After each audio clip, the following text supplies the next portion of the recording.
Welcome to the Speedway Tavern. Enjoy your stay. Welcome to the Speedway Tavern. What's the news today? Have a drink and you say all opinions here today. Welcome to the Speedway Tavern. Enjoy your stay.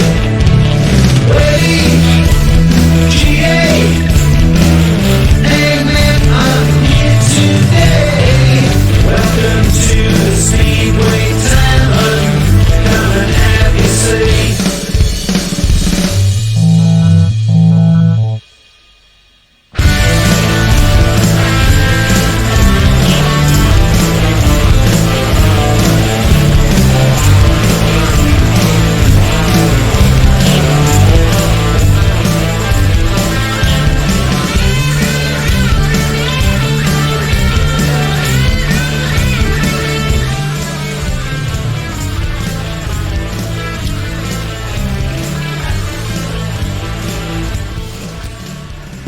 As supporters of this sport, we tend to spend a lot of time moaning and whinging about what we think is wrong with the Speedway. But sometimes something comes along that reminds us what an inspirational, awe-inspiring, truly magnificent sport this is. Bellevue versus Peterborough, leg one of the grand final, was such an occasion. And, by the way, thank God Chris Harris never learnt to gate, only in Speedway. And straight in, matey boy. Good evening, everybody. Welcome to the Speedway Tavern. We have tonight in the studio Mr. Chris Fuzzy Browne. Good evening. Mr. Matt Browne Buck. Good evening. I don't know where the Browns come from, mind you. Matt Browne. Myself, Michael, and we have on Zoom joining us Mark Sawbridge. How are you doing, Mark? Great, thanks. Great, are you? We're all pretty good here, apart from getting wet. Just a bit, yeah. Never good thing to say in a Speedway season. How would I sort of refer to you, Mark? I was introduced to you as basically you being a historian of Speedway.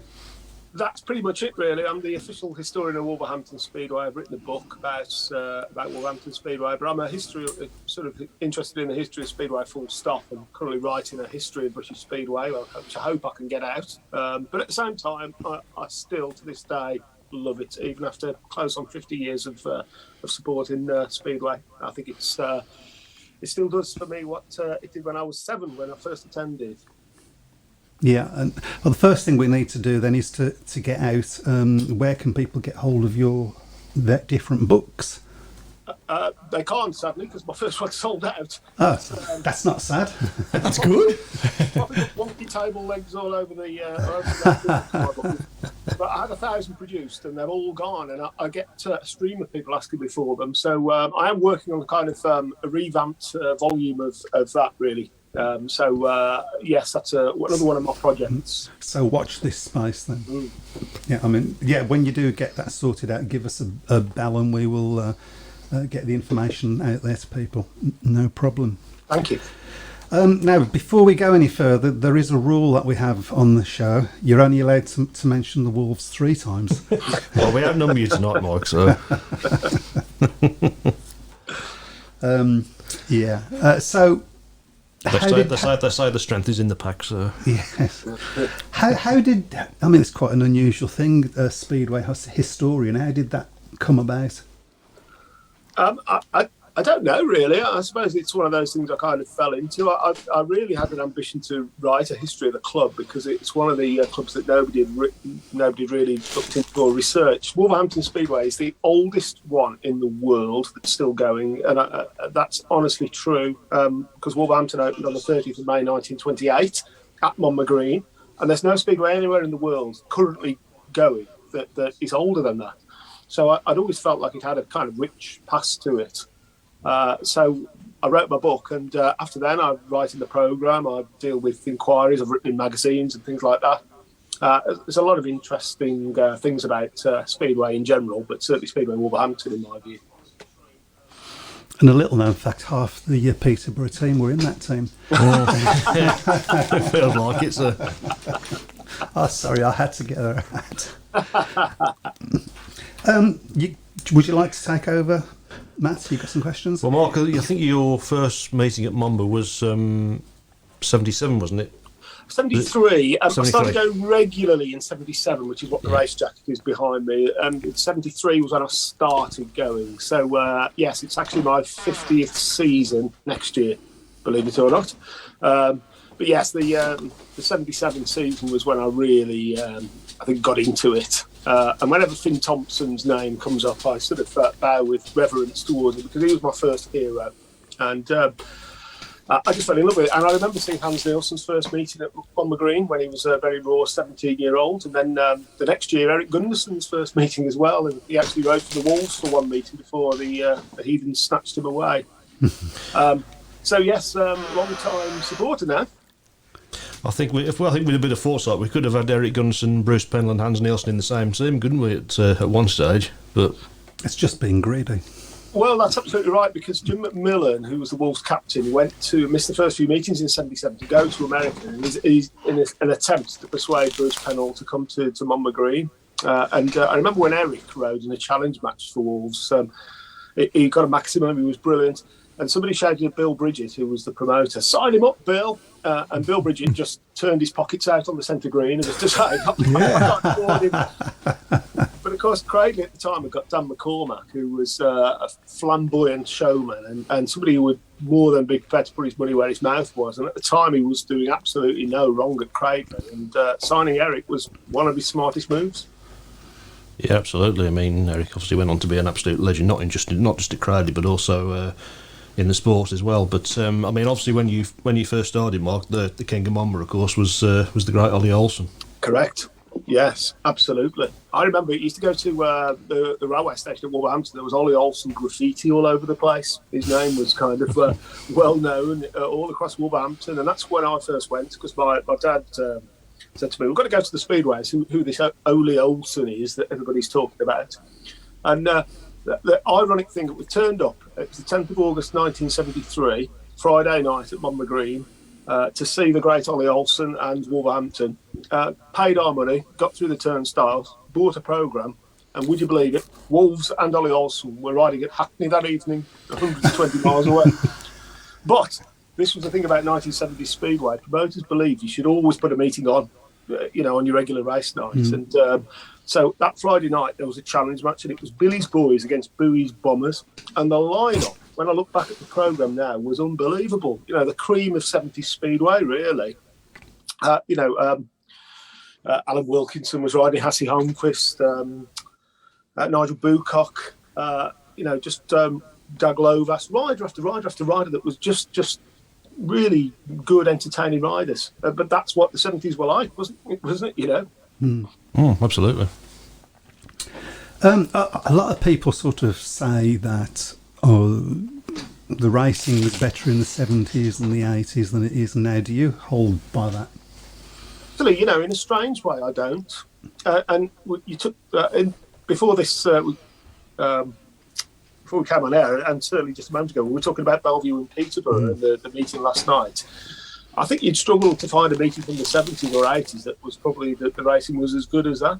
I think this is an unpopular view.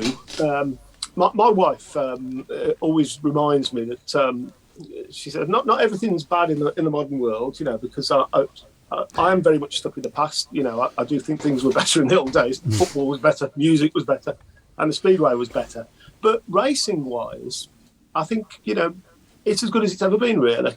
I think. Yeah, I tend to agree. But, that's an argument, I guess, that will run and run.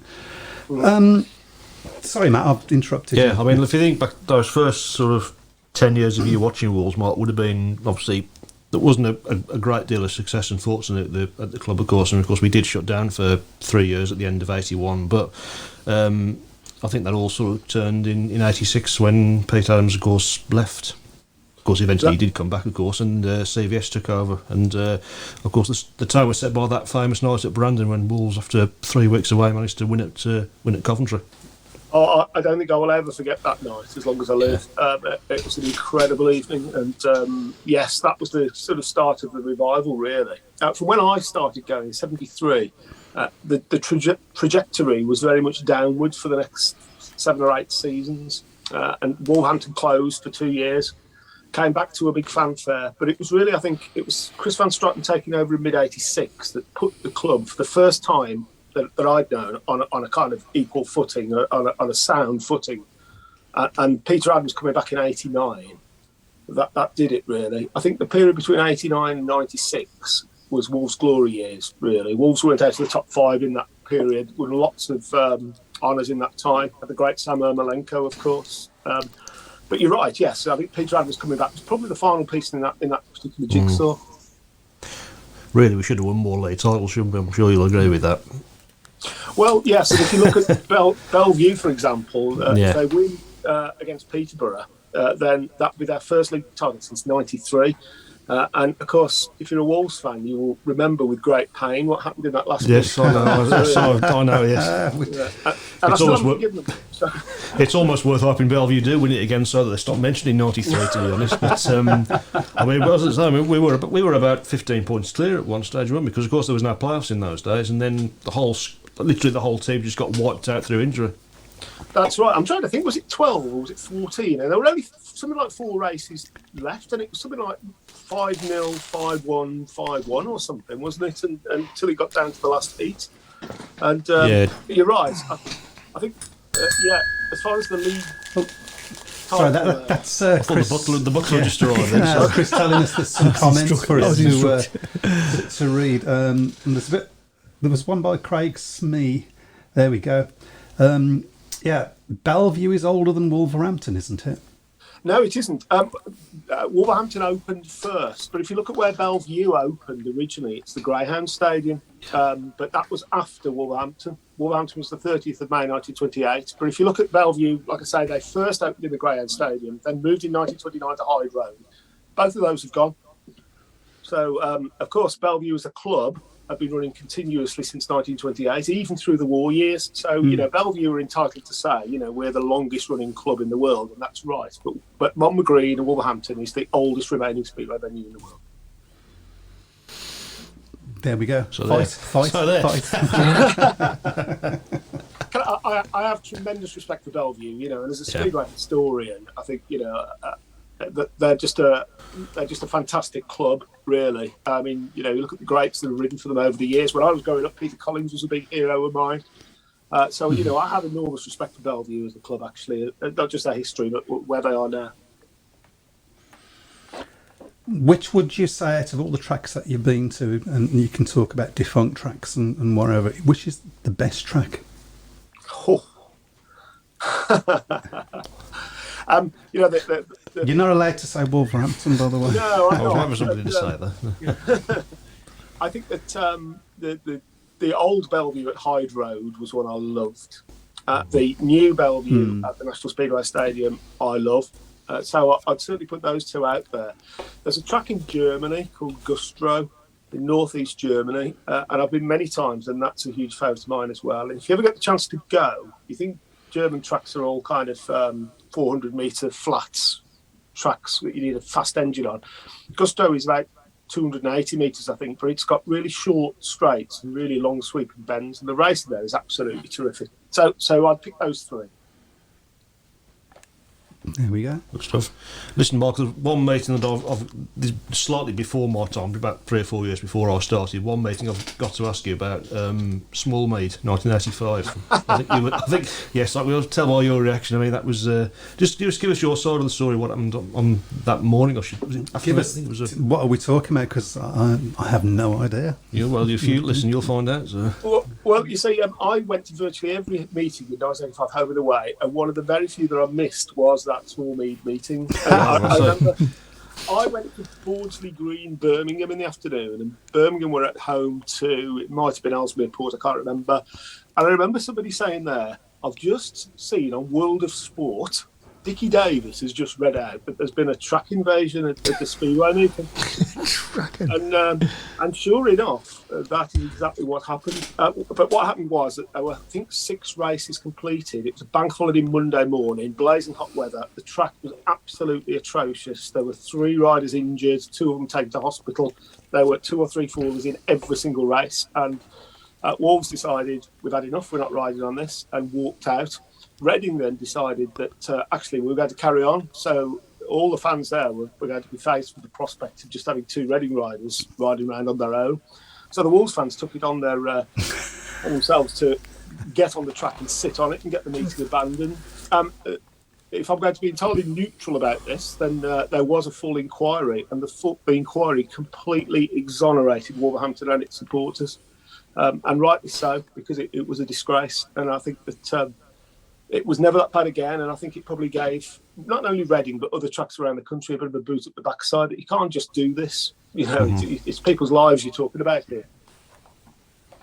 Absolutely, yeah. I know what you're thinking, Mike. So. You're thinking about a meeting from a few weeks ago, weren't you, at Perry Bar, so. I think I've said enough about that, mate. Yes, I think you have. Yeah, I know you want to say more, but we'll keep you under control. We'll keep you under control. But as I say, I mean, we've talked about CVS coming in, Mark. But obviously, just before CVS arrived, one of Pete's last main moves as promoter, of course, was to bring the great Sam Ermolenko in, and Sam really was a figure that really just galvanised the whole club, wasn't he? I mean. I was fortunate enough to see Sam in his prime, and he was absolutely superb to watch, wasn't he? And a real linchpin of the whole club. I think if you were to ask me my favourite rider of all time, it would probably be Sam Ermolenko, to be honest. Chris Van Straten said of him once that he'd miss the start, pick off each rider, pass the last one by pulling a wheelie, then get to the last bend in front and fall off and sit on his backside. That was what Sam was like. You know, I think of him as the great all-rounder because, you know, he could gate, he could come from the back, he could entertain the fans. Team riding, I've never seen anything like. There was one meeting at King's Lynn, and I remember, I've seen this it's probably on YouTube, where he's riding with Jan Steckman, and he's going around the corners pointing to where he wants Steckers to ride. Absolutely incredible. I was there when he won the world title in '93 in Germany, which was a very great afternoon. And a very dramatic one. Yes, Chris Van Straten told me once, and this is an open story, that when Chris took over in the middle of '86, he called all the Wolves riders in and said, "Look, I cannot afford to keep paying you what you are contracted to pay, and if I'm going to save this club, I need you to take a pay cut so that we can go forward on an even keel." And Chris said that the one rider who convinced all of the others to take the pay cut was Sam Ermolenko. So Wolverhampton Speedway can be forever in his debt, really, because he helped to save the club. Absolutely, yeah. I mean, as I say, just a great servant, really, and so many other riders that came in. I mean, obviously, everybody who listens to the show knows my hero growing up was Ronnie Curry. I mean, Ronnie again was a fantastic rider who quickly became a world-class competitor, and then of course you had the Carlsons coming in after that as well, and even in the modern era, the likes of Freddie Lindgren. But Sam was really probably the one that everybody sort of holds in the highest esteem. Well, yes. I mean, I've got my Frederick Lindgren mug here, so because he's Fred's again another big favourite of mine. Ronnie Curry. I think of Ronnie as kind of. He was like the Ernie Wise to Sam's Eric Morecambe, wasn't he? He was the straight guy. Now that date's just right there. Great analogy. I have nothing but respect for Ronnie Curry. I think he's a great guy, and I think we needed that. You know, if Sam was doing the flamboyant things, Ronnie was the one banging the points in quite often, and a great guy. When Sam left at the end of '95, and Ronnie took over in '96 as captain, I mean, he did a fantastic job and led the club to the double. So yeah, Ronnie Curry, is a hero of mine, really. Of course, that period from 1970 up until late 80s, Speedway in the West Midlands, it was the bastion of Speedway, really, with teams like Coventry and Leicester and Birmingham and Cradley and Wolverhampton. what went wrong? What happened? Well, I remember the days when on a bank holiday Monday you could go to sort of Birmingham in the morning, Cradley in the afternoon, and Wolverhampton in the evening or something. You know, that you could do all three. And of course, so many great speedway venues. I still miss the old Perry Bar. You know, the old Greyhound Stadium where the one stop is, and that to me was a favourite venue when I was growing up. And the fact that Wolverhampton always seemed to win there. Everybody always seemed to win there. Nothing's changed. But what a terrific place that was. And of course, Cradley, you know, I miss Cradley. It's terrible. I used to say, you know, that going to Cradley as a Wolves fan was almost like a trip to the dentist. And I used to feel like I'd got a kind of fear in the pit of my stomach every time I walked through the gates. And a couple of years ago, I had to have some serious dental work done, and it was in Cradley Heath High Street. Oh, so, dear. you know, it was kind of had the same kind of feeling, but I did wander down and have a look at it. I just felt this great sense of sadness, you know, that place with all those memories and all those happy times, and it's just gone. It was a very, very sad thing. Yeah, without doubt. I mean, I've always felt that a part of, even though Wolverhampton's still going, there was really that great rivalry that we had with Cradley. Sort of, it galvanised both clubs, to be honest, because they always wanted to outdo each other. And that period in the sort of late 80s, early 90s, the rivalry was really, really intense between both clubs. It was. I mean, you know, we've all got our favourite Wolves Cradley local derby, haven't we? You know, and I've never seen anything like it in Speedway history. You know, it was just amazing. I mean, the one at on the Bank Holiday Monday in 1989, I think it was the one that I would go back to, and it was like a war, you know. And the referee had to warn riders of both sides to just calm it down a bit. And Wolves won by a point. I think the first leg was 45-45. It was a draw, yeah. And the second leg was 45-44. So that just goes to show. Wow. But yes, it was. I think, you know, we always used to look at when the next Wolves Cradley meeting was going to be. You know, it was one always to look forward to, and it's not been the same really since it's gone. Yeah, were you there when Billy Hamill grabbed hold of Sam's push bar on the back straight in the last league? Yes, I remember that one. That was gosh, the crowd went absolutely wild that night, and yes, it was that was quite some meeting. It was yes. Yeah, we've got a few more comments coming up. Rich Thomas has said, I was at Small Beans in 85. Bobby Schwartz got on the tractor and tried to grade the track himself. Right. So. You might as well do the next comment as well. Just go. Yes, Dylan says, you know, it's a great show when Mike is sat there in silence. The silence is beautiful. Yeah. Shall I get my coat? Yeah, go on, go. What's I go for Who this? said that? Oh, Carol, I forgot you was here. Shall we? Well, I just want to know how the hangover is, Chris. Yeah. I didn't have one. I had 2 pints all day. That's a lot for you to do. Yeah, it is, I know, it is, yeah. it is. I'm still ill, but yeah, there you go.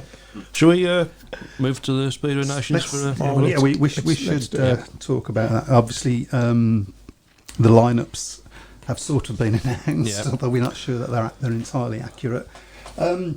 I'll get that up in a minute. There's actually somebody a bit further up talking about the Speedway Nation, so we'll actually.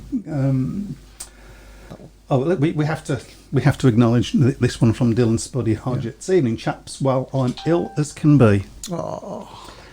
So I've been looking forward to watching this all day. What a meeting we saw on TV last night. Boggles my mind that Bewley wasn't selected for the Speedway of Nations team for the weekend. Fantastic spirit from the Panthers to fight back. Glad to see Hans walk away, albeit dazed from such a horrible looking crash. Good to see Mark on the show. His knowledge of especially Wolves history is second to none. There you go, you've got a fan there. Oh, thank you. Okay. Yeah. It was a great meeting last night. It was, yeah. Dad's Army just keeps surprising. Every time you write them off, they seem to come back. No, they did fantastically well to get back into that meeting. Obviously, we're losing Hans Anderson as well. There's a bit of confusion at the moment as to whether Hans is going to race on Thursday. I would assume if it's concussion related, then he won't be able to, because I think it's a standard 9-day 9-day thing, isn't it? yeah. So, but it's, you know, let's not forget Bellevue have been to Peterborough twice this season and won, so there's no reason why Bellevue can't go there and win on Thursday. Yeah, I think the neutral is hoping for a Peterborough win. Mm. Just given By 2. That would, that would be interesting. Yeah, but the big revelation for me was on a track that he's admitted himself, and he admitted when he was on the show last year that he isn't one of his favourites. Is Scott Nichols. I mean, that was like watching the Scott Nichols of 20 years ago. He was absolutely superb. Did you watch the meeting, Mark? Sadly, I didn't. I've seen bits of it that have come up on social media today. Every bit I've seen of it, it's just been absolutely astonishing. We talk about Scott Nichols, and I'll put Chris Harris in the same bracket. These people are just fantastic adverts for Speedway, I think. Not just in the way they ride, but the way they conduct themselves in general. And I think that I have nothing but admiration. If I was running a Speedway team, those two might possibly be the first names on my team list, even though they're sort of very much getting towards the tail end of their career. And I agree, it's great to see Scott doing well at Bellevue. He rode there, of course, in 2016 and didn't have a great time. But great to see him going so well. And Chris Harris seems to be riding as if he's still 16. Yeah. He's been a revelation at Birmingham this year. So, yeah. Yes. Craig Smee says, brilliant meeting for the neutrals last night and great advert for the sport. The Speedway was superb, but as a fan it was hard to enjoy it as I was so nervous watching it live in the stadium, and we're hoping it's going to be our title this year. I'm guessing he's a Bellevue fan then. Yep. After a long wait, 1993 last time. There you go. Yes, thank you very much, Craig. Thank you. I think flares and mullets were still in fashion then. They're still in fashion in this studio. I was going to say they're still in fashion in Wolverhampton. So get a close up of Mike. Let's not. No, please don't. Let's not do that to people. So thoughts on Bewley not being chosen? Bit of a surprise that was. Given what he did as well. Yeah, absolutely. I suppose whether there's pressure to pick Woofington and Lambert because they are obviously seen as the two top British riders. I mean, but who would you drop out of Woofington and Lambert if you was going to put Bewley in? I'll drop Lambert myself. I know that Lambert towards the end of the JP series was starting to show like he sort of got to grips with it a little bit, but I would have probably put Bewley in just ahead of Lambert, to be honest. It'd be a brave man not to pick Ty Woffington. Yeah, they've got them. Well, they had to go for the strongest lineup possible because on home track, we've got to be seen to be at least looking to try and win the meeting. It's going to be difficult, but it's not impossible looking at the lineup. No, it's not impossible. No, not impossible at all. And of course, when we come to do the league table tonight, this is a 10-pointer, isn't it? 4-pointer. 4-pointer. Yeah. I can't make it 10. I want to. I thought to win it, we need to make it about a 50-pointer for you. I just want to beat Chris. I don't He's know. getting desperate, isn't he, for this 20 quid that he owes me when I win. Peterborough got something very special this season, and in a way it's a once-in-a-lifetime kind of thing to see such an experienced team cause such an upset and overcome all the odds at the start of the season and take the title. Well, they haven't taken the title yet. Nope. Will be a shame when some of this Panthers team is inevitably split up for next season. Well, some of them are retiring, of course, aren't they? So, yeah, that's always been a frustration for me, is that you have a great team like that and then you have to break it up afterwards. There's something remarkable about Peterborough that I don't think many people have latched hold of, but I went to Peterborough last Thursday for the second leg of the playoffs, and I looked at the programme and it got the averages of the riders, and I think Michael Palm Toft was the top average, and his average was something like, and I can't remember exactly, but it was something like 7.13. That's the top rider. Yeah. No team has ever won the league, and like I say, we don't know if they have yet, but with a number one that in the sevens, it's remarkable. Didn't what was the team? Didn't Workington do that a few seasons ago? They might have done, yeah. That sort of a situation. That didn't end well for them, mind you. Yes, I remember. I mean, if you go back years and years and years, Poole won it in '69, and they didn't have an average. A rider over 9, and I mean that was a revelation at the time. But nothing like this. It's incredible, really. He doesn't know we don't talk about Paul on the show, does he? Oh, Or Cradley. No, not true. I think Paul are probably going to win the Premiership. Yeah, it does look likely now, doesn't it? So yeah. Rob Brownhill wants to know if they can change the team lineup for day 2 if, say, Lambert or Woofy has a bad one. I'm not so sure they can, actually. Bet they can if he's injured. Trip over on the way to home or something. What, you're not planning to do that, are you? Right. Can be arranged. Or anything can be arranged. Palmtoft's having a really tough night at Edinburgh tonight and has had a 4. So Yeah, he's not riding to be well. fair, he rode very well last night, considering the state of his hand. So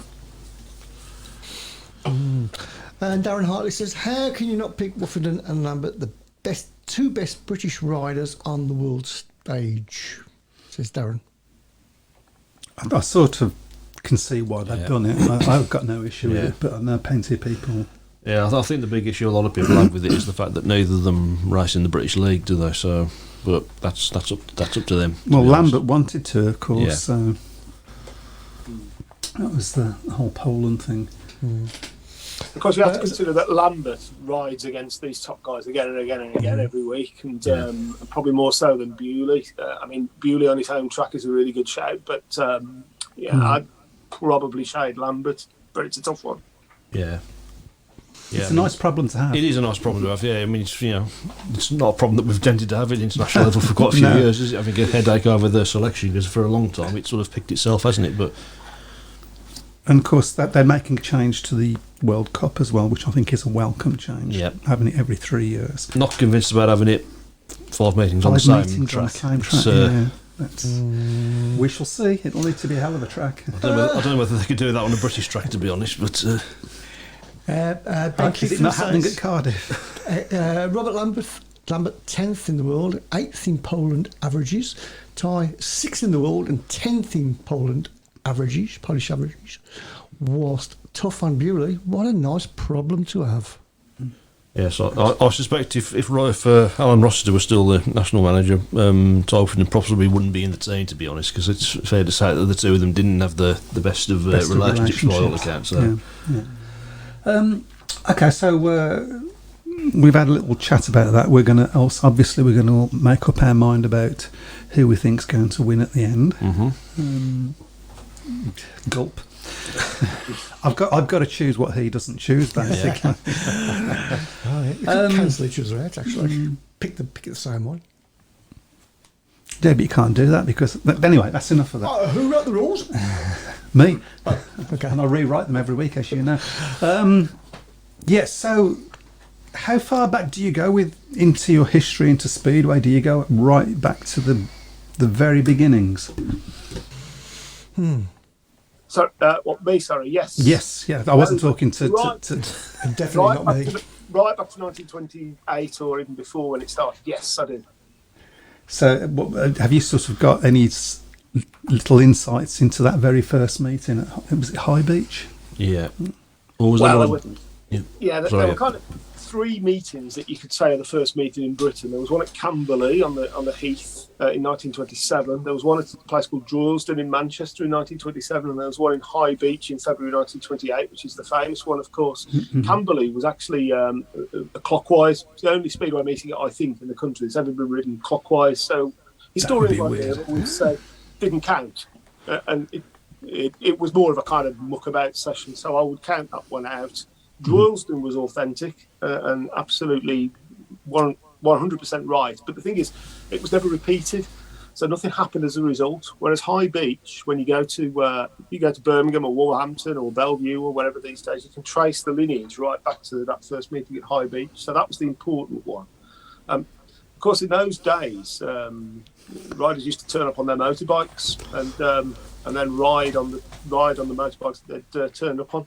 With no brakes or headlights or anything like that, and then put them all back at the end of the meeting. So it was very, very different in those days. Can I ask the most stupidest question ever? Well, you usually do. Why do riders go anti-clockwise? Why? What? Why? There's lots of different theories about that one.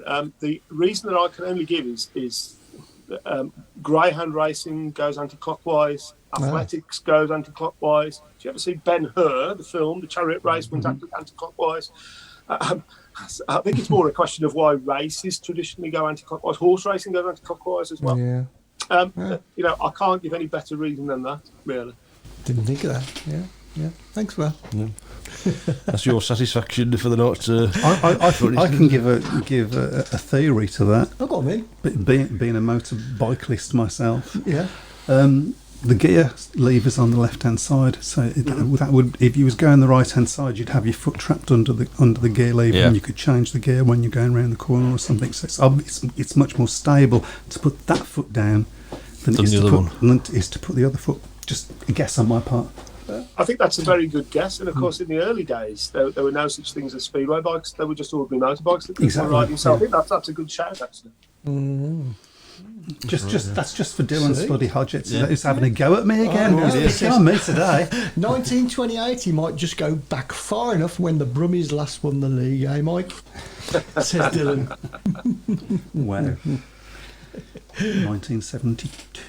1974, I think. You'll tell me. When did we last win the league? 2016, wasn't it? Yeah. Oh, there is that. Yeah. Hey. Only 5 years ago. I never thought about that. Yeah. Dementia setting in it. Badly. Was it 75 when Birmingham won the new National League? Yeah, we did 74 and then 75, didn't we? Yes, that's right. Yeah. And then in 76 we moved up. Yeah. With good old Soren. Yes. Sloshed Soren, yeah. What a sad story that was as well with Soren. Yeah, absolutely. Yeah. Rob says Dudley Wolves Trophy 1991, probably one of the most memorable. Oh, and back to the clockwise, anti-clockwise. Isn't it something to do with the early Olympics running races going round anti-clockwise? Another racing just following that trend, says Ben. Yeah, we did. That could be right, yeah. Was it 1991 the year that Sean Wilson sent all the track staff scattering at Monmouth? Mark, or was that the year before? I think it was the year before. I remember that as one of the most terrifying and one of the funniest moments that I've ever seen at a speedway meeting. It was a really wet track, and it was on the last bend, and Sean went a bit wide. He was riding for Wolves as a guest, and he hit the fence, and he just catapulted him across the centre green, and you just saw bodies sort of jump and leap out of the way.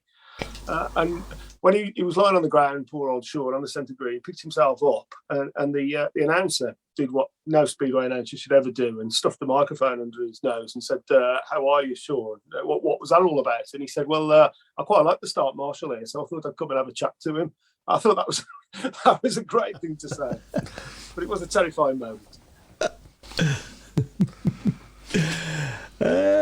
Tell Mike Bewley won the league with Rosslov this year, man of the match first league. Yeah. And somebody who knows a little bit about Speedway, Brian Buck. Seems to me that most people are born right-handed. Oh, the natural direction for racing is anti-clockwise. Most of us who have ridden a motorcycle or a pedal bike to feel more comfortable turning left and turning right. Oh, than turning right, I think. Well, lots of theories coming up. Absolutely, tonight, yeah. Well, you learn everything on this show, don't you? Okay.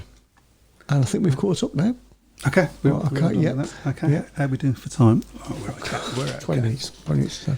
Okay. Just while we're on the Birmingham theme, by the way, Mark, there was I think it's actually in your book, the story of when Crossroads decided to come to Monmouth Green and do some filming. Did you just regale us that story, please? I didn't know about this. Yes. You can, if you go on,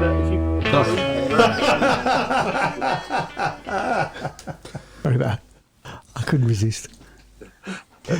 Yeah, if you go on eBay, there are lots of Crossroad DVDs available. I don't know who buys this stuff, but I don't know whether this episode still exists, and I'm sort of tempted to see if I can find it. But what happened was, if you remember Crossroads, if you're old enough to recall that, the whole idea was it was set in a motel, so you wouldn't have the same characters every week. You get people coming in and out, and the story was about a speedway manager, and he'd got a bike, and the bike had killed his son, and it was like the killer bike. And a travelling speedway team turned up and stayed at the motel with the manager. And as it happened, it was the Wolverhampton team. So you had people like Pete Jarman, Jim Airy, Gordon Guasco, people like that. And the theory was that they filmed at Monmouth Green, and they filmed Pete Jarman. And the cameraman said to him, right, when the tapes go up, it's a sort of rear at the start and then fall off on the first bend. But they held the tapes too long. So when the tapes went up, Jarman went absolutely flying and crashed into the fence. Good news is it was a spectacular piece of footage to put in Crossroads, and the producers absolutely loved it. The bad news was I think he broke his wrist or something. Oh, God. It really Okay. damaged Wolverhampton's title chances that year. So, but for Crossroads, we could have. So the killer bike struck again.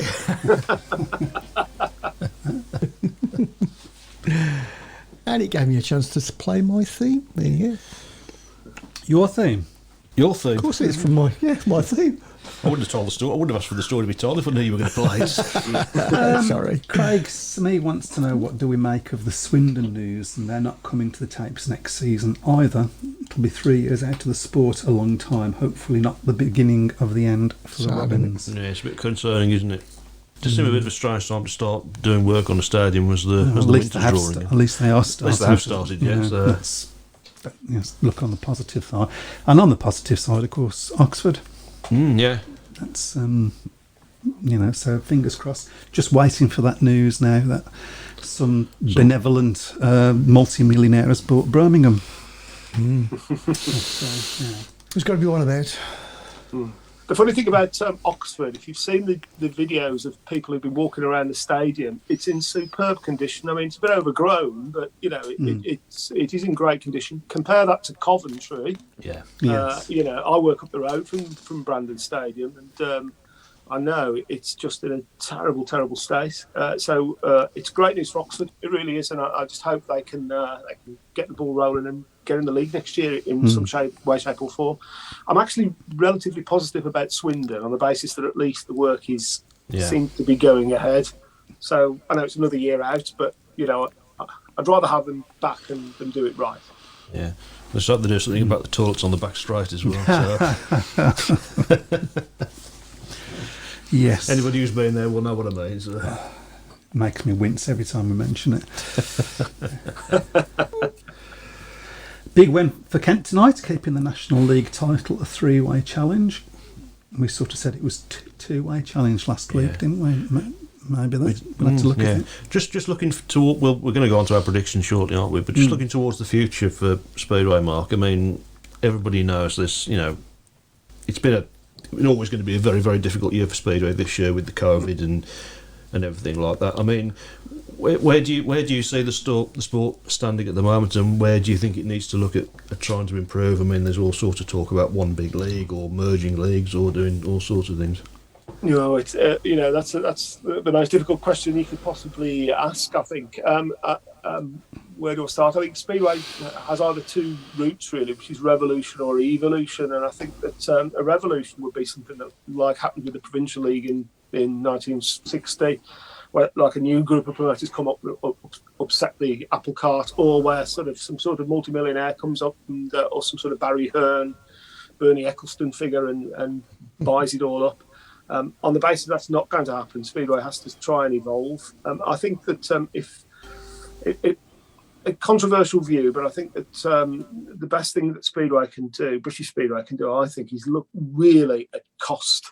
I think that cost for supporters and cost for riders, I think, has gone out of control. The National League should be a training league. It's not a semi-professional league, but when I hear stories of what some riders are asking and getting in lower league racing, I think it's actually quite frightening. That, of course, would take some sort of substantial change to the machinery or the way that the machinery is sourced, or the fact that riders should only be allowed to bring one bike in or whatever. But that's very, very tough. But I think costs, have gone out of control in Speedway. And I think if I was running the show, that's where my focus would be. I think the product itself, when you turn up at the Speedway meeting, I don't think there's that much wrong with it, actually. And I'm not one of these people who thinks the BSPA are all idiots or, all promoters are lunatics. I have a lot of respect for anybody who's prepared to put their money into Speedway. But yes, some tough choices ahead, I think. Yeah, Just to see where they go, isn't it? Really. I mean, obviously with Newcastle, obviously, thankfully, have been saved. Eastbourne, of course, there's still hope about Eastbourne, and of course we're keeping our fingers crossed for Birmingham as well. So. Really, if every club can get to the end of the season and can declare their intention to run next year, I think that'll be a massive positive for Speedway, especially if we've got the likes of Oxford coming back, and hopefully, 2023 we'll see Swindon back as well. And there's always hopes of Bradford as well. That's one I would love to see back. I'd sort of like to take issue with one thing. I'm getting controversial myself now. With one thing that you said, which is that there's nothing wrong with the product. I think Speedway-wise, the racing is as good, or even not better than ever. I just think in Speedway there's an awful lot of downtime that a lot of clubs don't fill with anything, and I think that's something that they need to look at. Yeah, I don't disagree with that, to be honest. I think that's right. I think that there's not enough meetings, and there's even downtime in the meetings themselves. There's still big gaps between the races. That's what I'm talking about. Yeah, I mean that to me seems like an easy thing to fix. When there's a rerun, all the riders go back to the pits and then go on another 2 minutes and all come back again. Messing about at the start, things like this can be sorted, I think. Absolutely, I think that's very important in this day and age. Without doubt, yeah. Particularly young people, which is the people that we're trying to attract. Surely, their attention span isn't what it used to be like for you and I back in the 70s, and for Chris back in the 20s. Yeah. I think we can say that Speedway hasn't lost its soul, has it? I'm a sort of part-time football fan, and football has completely lost its soul. Unless you're a fan of a lower league club, but for higher league clubs, it's a soulless experience. Speedway hasn't, and I hope whatever changes they can make to save it can keep that. I don't know. Like I say, soul might be a hard word to kind of justify, but I think you know what I'm saying. I think it still has some roots which football I think has dug up. Absolutely. On to our fixtures. Okay, so Mark, if you want to join in with this, you're quite welcome. Okay, and you'll even get put on the leaderboard, and if you get more than 1 point, you'll go in front. You won't be last. You'll finish above Lawrence Rogers, actually. Okay, so for those of you out there that don't know, we do this every week, and you put your predictions up. Where do they put them? Put them on the Facebook group or Facebook page, really, because we can switch them around. I'll find them somewhere. Or just add them to this thread, basically. Yeah. Okay. We'll find them. And there is a few more comments coming up, and we'll try to get to those. So we'll try and get through this fairly quickly. Yeah. Okay. So Poole versus Leicester / Scunthorpe. Well, it is going to be Leicester, isn't it? So shall we say it's going to be Leicester? Yeah. Okay. It's off to you. I think a lot of it's going to depend on whether I don't think Hans Andersen, if it's concussion, he certainly won't ride. So I would probably go in that one. Poole by 12. Poole by 10. Poole by 20. Ooh. I'm going to go Poole by 16. Okay. Peterborough versus Bellevue. The Premier Grand Final. Premier Grand Final 2. Interesting. And you've got it. You've got it first, Chris. Okay, I'll go Bellevue by 6. I'm going to say Peterborough by 2, just because that's what I want to happen. I'm going to say Peterborough by 2 as well, actually. Okay. And Mark? Well, I was going to say exactly the same, and that would be just the most brilliant way to end a Speedway season. Wouldn't it? Wouldn't be a shock either, actually. No, not at all. No. Right, Edinburgh versus Glasgow Championship Knockout Cup semi-final 2. I'm going to say Glasgow by 2. Well, Edinburgh have got it all to do, haven't they? So I'm going to go Edinburgh by 4. Edinburgh by 8. Mark? Glasgow by 6, I think. This is where I might get my Oh, get no. back at Have you. I gone the wrong way? Speedway of Nations, this is the last one, of course. Right, Speedway of Nations. Are we going to do it as one meeting? Yeah. Okay, so we're just going to pick the winner, yeah? And so it's up to I think. Poland. Okay. I'm going Poland. Just because you've gone Poland, I'm going to go Great Britain. Okay. It'll probably be Australia now. Mark. I was torn between Poland and Great Britain, but I'm going to go Great Britain. Okay. I've got history on my side. So that's it. We're coming towards the end of the now. So Shall we that's do it. the Great Britain versus Poland Test match? Well, that's next week. Is that next? Is that next week? That's next Tuesday. So that'll be on whilst we're on air next week. So Well, we can do it then. Yeah, we can't can do it, yeah. Okay, do it. well, let's do it. Let's do it. Is it a 4-pointer or is it just normal points? I think yeah, it's it's normal points. Yeah, Yeah. Okay. normal points. It's just a meeting. Test match. Okay, up to me. Yeah. Trying to think. I'm trying to poker thinking. face what you think. I'm going to go Poland. By. 6. Okay, I'm going to go Poland by 10. Poland by 6 as well. Yeah. Mark? I'll go Poland 8, I think. Yeah, we're not very patriotic here, are we? So- We're Speedway fans, we're realists. That's the way that works.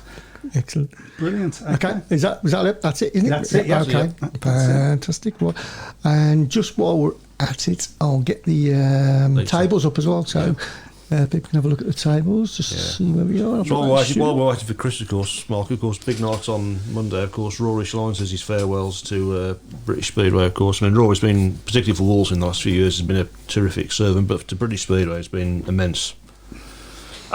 The funny thing is about Rory Schlein, I never really liked him until he signed for Wolverhampton, and I kind of realised just what he was like. In the pits with the other riders, he's been tremendous, particularly with the younger riders. And I mentioned this to Chris Van Straten when I last saw him, and he said, I was exactly the same. I thought he was just like a kind of moaning Aussie, but his view of Rory was completely transformed when he signed it. I have massive respect for Rory Schlein. I think it's a sad day that he's retiring, but I'm glad he's had a lot of knocks over the years, hasn't he? And I'm glad he's kind of getting out in one piece, if you know what I mean. I think he's had a great career and he's a really good guy. Big respect to him. And of course, his retirement was obviously delayed, of course, by COVID because he should have retired last year. So yeah. Yes, indeed. Yep, absolutely. Ben Clifton says We've forgotten one. we've forgotten Yes, one. come on, sort yourself out, Chris. Kent versus Sorry. Mildenhall, and it's up to you.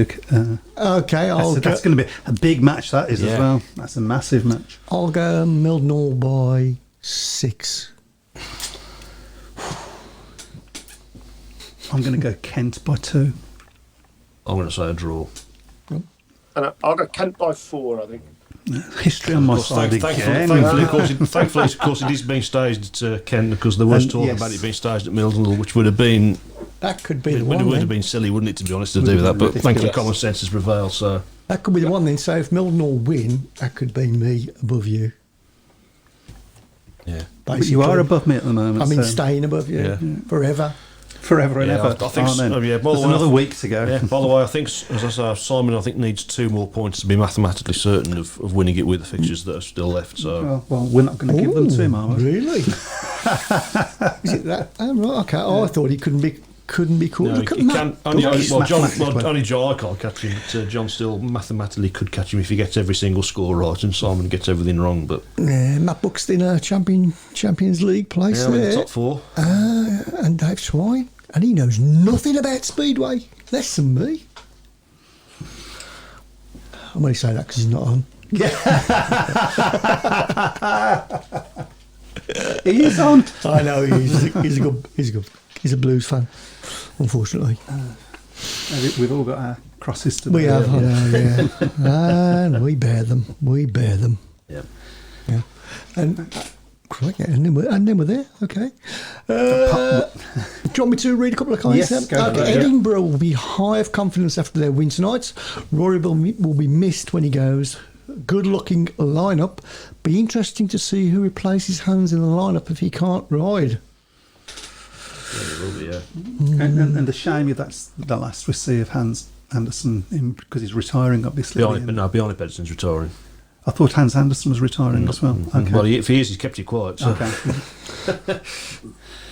Oh God, is this another Anders Rowe moment? It is, yeah. So another one Hope Rory returns to UK regularly to help out with Speedway GP GB Youth Development because he's been doing a bit of that. Yeah, hasn't yeah, he? to be fair to him, so. And of course, Rory Schlein is destined to become a question of sport. Yeah, Who was the last foreign rider to win the British Championship? absolutely, yeah. Yeah. Only two others, I think, so who've non-British riders who've won it, of course. Give me them. Barry Briggs and Ivan Major. Oh, I would have guessed Ivan Major. I wouldn't have been sure about Barry Briggs. Craig Smee says there needs to be more fixtures, in my opinion. Cup competitions, etc. When you're trying to promote the sport, how can you say, yes, we ride every Monday apart from the next 3 weeks where we don't have a meeting, then we race on Thursday, then back to Monday. It needs to be consistent on a weekly basis from April to October. I mean, that's a problem that football suffers from a little bit as well, Yeah, isn't it? Yeah, it does a bit, yeah. I mean, it used to be, Saturday afternoon, 3 o'clock, That's what it was. That's from my era. Yes, Saturday afternoon, it was killed. I suppose, TV has killed it, really, hasn't it? Well, I've said before, though, I mean, it never ceases to amaze me why clubs in Speedway have long gaps during the season, and then you get to September and they suddenly start going on a mad dash to get everything in. So You can sort of explain it a little bit this year because of a slow start for many clubs because of the COVID restrictions going on longer than they wanted them to. So. Yeah, I mean, I mentioned before my experiences of turning up in 1973 and the Wolves were away and there was still a meeting. And I know Len Silver, who's still going strong at Kent, he's a big believer that every week you put on a show. It doesn't matter. Of course, for promoters, it's harder these days financially to do that. But I think there's a lot of sense in what was it Simon? Sorry, already said in that comment. That's what we'd like to get to, I think. Yeah. It's difficult, isn't it? We haven't got enough riders, we haven't got enough teams. Yeah, correct. Yes. yeah, Apparently Cook, Danny King or Ben Barker are the only ones who could guest for hands. That's what Craig Smee believes. Out of those, I think I'd pick Danny King. I mean, Ben Barker's got a good record at Peterborough, but there's a replacement for Hans Hansen, I'm not so sure. Craig Cook's obviously had I'll hold my hands up. I'm not a huge fan of Craig Cook, but he's had a lot of problems this season, and hopefully he's on the way to sorting a lot of that out. But Danny King for me probably would be the logical one, to be honest. Mike stays quiet all night and now he's throwing out spoilers or rumours. Hope Hans comes on and puts him right like Anders did. I would have taken money that you'd be the one to read that. I know. I saw you trying to avoid it, so I'll get that one in. Weeks offer chances for fans to discover they like doing something else more than going to Speedway. Well, that's the problem, isn't it? Really, because people get out of the habit of going. They do, yeah. And, that's right. Yeah. I mean, look at the Brummies. They basically lost a generation, didn't they? Or two. 2 generations, yeah. I mean, it was 23 years. Well, I think Mark might be able to tell us about 23 years we was out, wasn't it? Gosh, 86, wasn't it, when it closed? So it was, what was that, 2007, Yeah, so 21 years, yeah. Yeah, comment here from Dave Twine. What does Mark think about CVS's comment in the programme about Wolves not riding in the 6-team league? That's a very interesting one. I think Chris's heart is at Wolverhampton Speedway. I think he'd always want to run. I don't know whether he said that as a way of kind of, I don't know, that would be unkind, almost kind of putting a gun to the other promoters' heads to say, come on. The last time there were 6 teams in a senior league was 1946, by the way. So, it's a very, very small number to be running a Speedway league with, and it's not enough. So, from that point of view, Chris is right. And we mentioned COVID. COVID cut out some of the early meetings, but in a COVID-free season, 6 teams in a league, it just is not enough. No. I think Chris has said he wouldn't. If it had been a normal season, he wouldn't have run with a 6-team league. It was because it was a shorter season with the COVID outbreak. Yes. So, but we'll see. 6 teams really isn't anywhere for there to be more than 6 teams in the league. Somebody's going to have to come up. Yeah. And they're going to have to make that attractive enough for them to do it. Or the hope, of course, is that Oxford decide to plunge and go straight into the top league. But I'll be shocked if Oxford go straight into the top league if they do come back. That'd be a hell of a gamble, wouldn't it? Yeah, it'd be too big a gamble. I mean, to do that, they're going to have to weaken the league. Yeah. essentially to be able to encourage, or they've got to do some form of encouragement for a team coming. I'll let you pick the last comment because we're about to go out. Okay. Well, you're okay, Dylan. Yeah, I don't feel that picked on at all.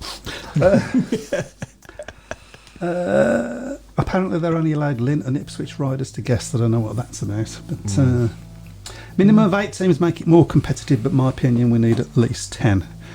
Now, if you know where to get them from, answers on a postcard.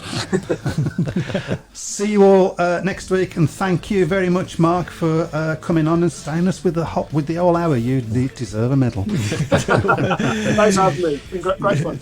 Cheers, guys. Take care, everyone. Bye bye. Good night. Bye. Just